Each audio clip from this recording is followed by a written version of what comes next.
প্রিয় দশম শ্রেণীর ছাত্রছাত্রী, আমার চ্যানেলে স্বাগতম। আজকে আলোচনার বিষয় হচ্ছে এবিটি এর পেজ 32 ফিজিক্যাল সায়েন্সে বিভাগ ক এবং বিভাগ ক্ষয়ে যতগুলো এমসিকিউ এবং এসিকিউ প্রশ্নগুলো রয়েছে তার উত্তরের সমাধান এই ভিডিওতে আলোচনা করছি। তো চলো আমরা দেখে নিই গুরুত্বপূর্ণ প্রশ্নগুলো কী রয়েছে। প্রথমে রয়েছে বিভাগ ক। বিভাগ কয়ে যে সমস্ত প্রশ্নগুলো থাকে এমসিকিউ টাইপের, এখানে সঠিক উত্তরটি বেছে লিখতে হবে। 15টি এখান থেকে তোমাদের করতে হয়। 1.1-এ গ্রিন হাউস এফেক্টের জন্য দায়ী। অপশানগুলো দেখো। এতে ইনফ্রারেড রশ্মি, বিতে অতিবেগুনি রশ্মি, সিতে গামা রশ্মি, ডিতে আলফা রশ্মি। এই প্রশ্নের অ্যান্সার হবে অপশান এ অর্থাৎ ইনফ্রারেড রশ্মি। এরপর চলো নেক্সটে 2 নম্বরে লিটার অ্যাটমসফিয়ারের সার্বজনীন গ্যাস ধ্রুবকের মান। অপশানগুলো এতে দেখো 8.314, বিতে 0.0821, সিতে 8.314 × 10⁻⁷, আর ডিতে হচ্ছে 0.0082। এই প্রশ্নের অ্যান্সার হবে অপশান বি অর্থাৎ 8.0821। এরপরে 3 নম্বরে 1.3-এ কত মল H2 এর সঙ্গে 2 মল O2 এর বিক্রিয়ায় 4 মল স্টিম উৎপন্ন হয়। অপশানগুলো দেখো। এতে 2, বিতে 4, সিতে 6, আর ডিতে হচ্ছে 8। এই প্রশ্নের অ্যান্সার হবে অপশান বি অর্থাৎ 4। এরপরে 1.4-এ কোনো কঠিন পদার্থের ক্ষেত্র প্রসারণ গুণাঙ্ক 2 × 10⁻⁵ পার ডিগ্রি সেলসিয়াস হলে ওই পদার্থের দৈর্ঘ্য প্রসারণ গুণাঙ্কের মান ড্যাশ। অপশানগুলো এতে দেখো 4 × 10⁻⁵ পার ডিগ্রি সেলসিয়াস, বিতে 3 × 10⁻⁵ পার ডিগ্রি সেলসিয়াস, সিতে 2 × 10⁻⁵ পার ডিগ্রি সেলসিয়াস, আর ডিতে 1 × 10⁻⁻ পার ডিগ্রি সেলসিয়াস। এই প্রশ্নের অ্যান্সার হয়ে যাবে অপশান ডি অর্থাৎ 1 × 10⁻⁵ পার ডিগ্রি সেলসিয়াস। এরপরে চলো নেক্সট কোশ্চেন 1.5-এ। 1.5-এ যে প্রশ্নটি গুরুত্বপূর্ণ রয়েছে, প্রথমে দেখো সমান্তরাল কাচফলকের মধ্য দিয়ে আলোক রশ্মির প্রতিসরণ হলে মোট চুক্তি হয়। অপশানগুলো দেখো। এতে 45 ডিগ্রি, বিতে 0 ডিগ্রি, সিতে 90 ডিগ্রি, আর ডিতে হচ্ছে 60 ডিগ্রি।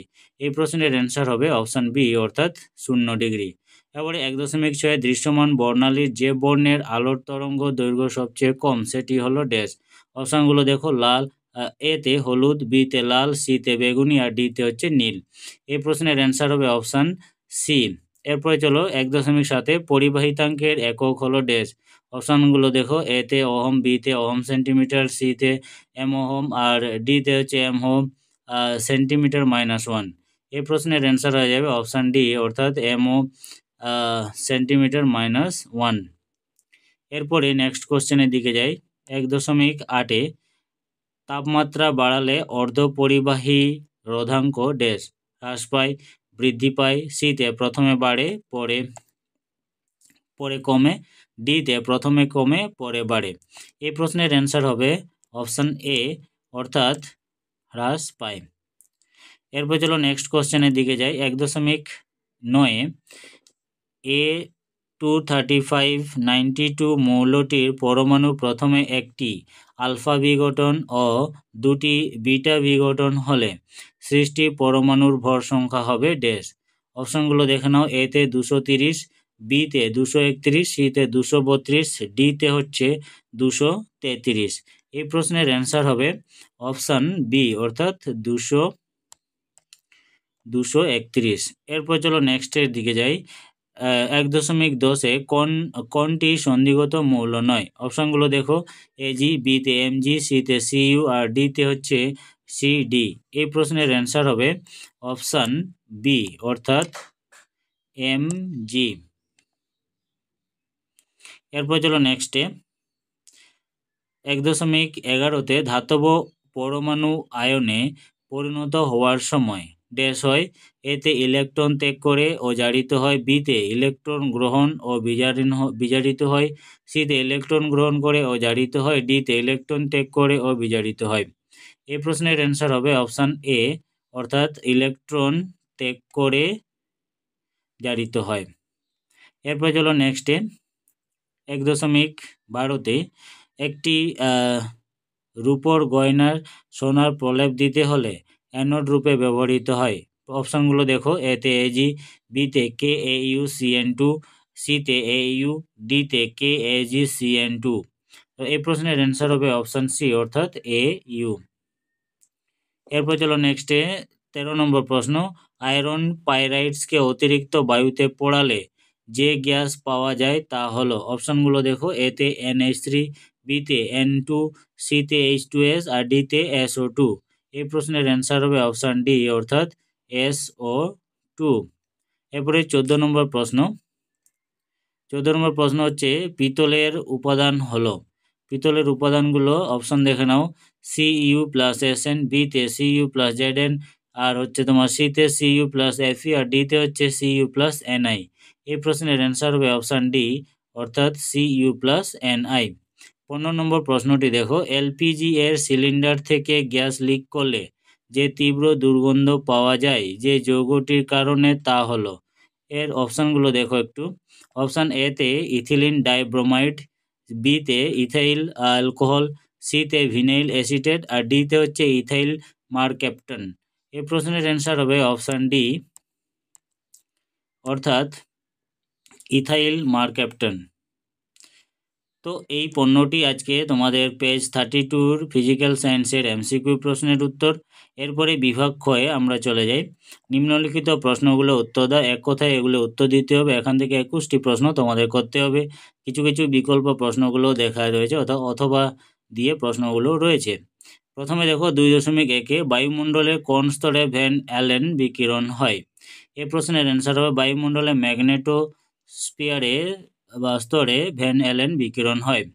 এরপরে 2.2-এ কোন ব্যাকটেরিয়ার দ্বারা প্রাণী ও উদ্ভিদ বর্জ্য পদার্থের বিয়োজন পদ্ধতির সাহায্যে বায়োগ্যাস উৎপন্ন করা হয়। এই প্রশ্নের অ্যান্সার হবে মাইথোনেজেন। এরপরে 3 নম্বরের প্রশ্ন, অথবা দিয়ে একটা প্রশ্ন আছে, তাপনমূলের এসআই পদ্ধতিতে একক কি। তাপনমূলের এসআই পদ্ধতিতে একক হচ্ছে কেলভিন।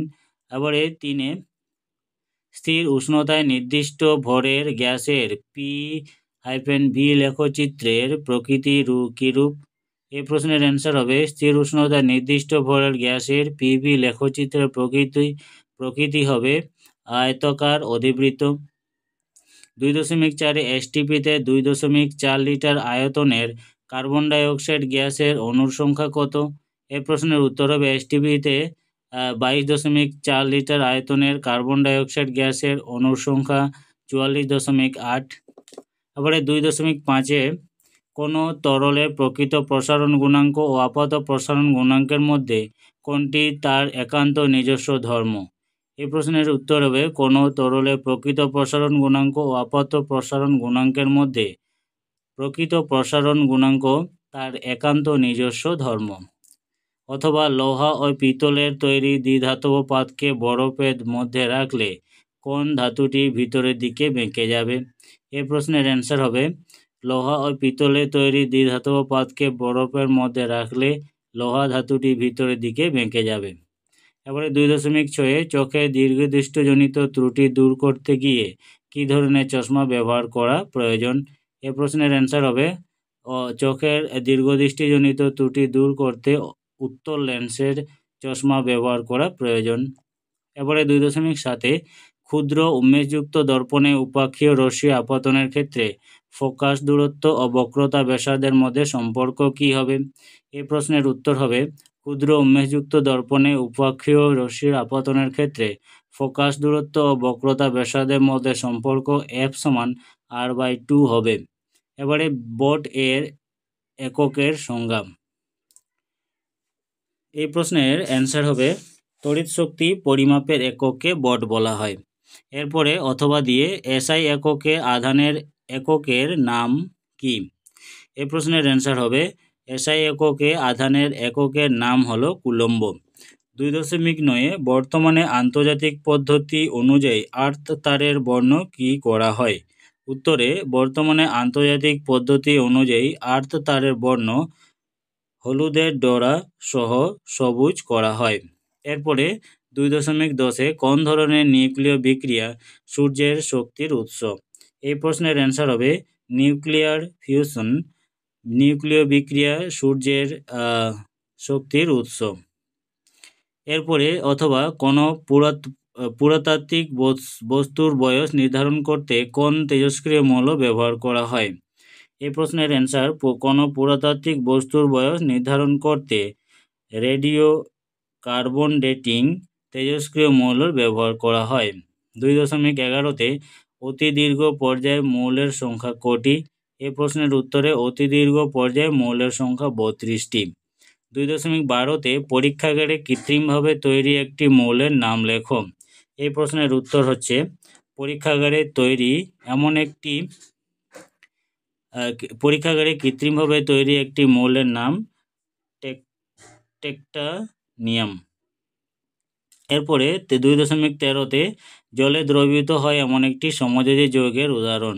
এই প্রশ্নের উত্তরে জলে দ্রবীভূত একটি সমযোজী যৌগের উদাহরণ হলো HCl। এরপরে 14তে তড়িৎ বিশ্লেষণের সময় কোন শক্তি রাসায়নিক বিক্রিয়া ঘটানোর জন্য দায়ী? কোন শক্তি রাসায়নিক বিক্রিয়ার জন্য দায়ী? এই প্রশ্নের অ্যান্সার হবে তড়িৎ বিশ্লেষণের সময় তড়িৎ শক্তি রাসায়নিক বিক্রিয়া ঘটানোর জন্য দায়ী। এবারে 15 নম্বরে জলের তড়িৎ বিশ্লেষণে ক্যাথোডে উৎপন্ন হয় কোন গ্যাস যার মধ্যে জ্বলন্ত পাটকাঠি ধরলে কাঠি নিভে গিয়ে গ্যাসটি জ্বলতে থাকে? নীল শিখায় জ্বলে।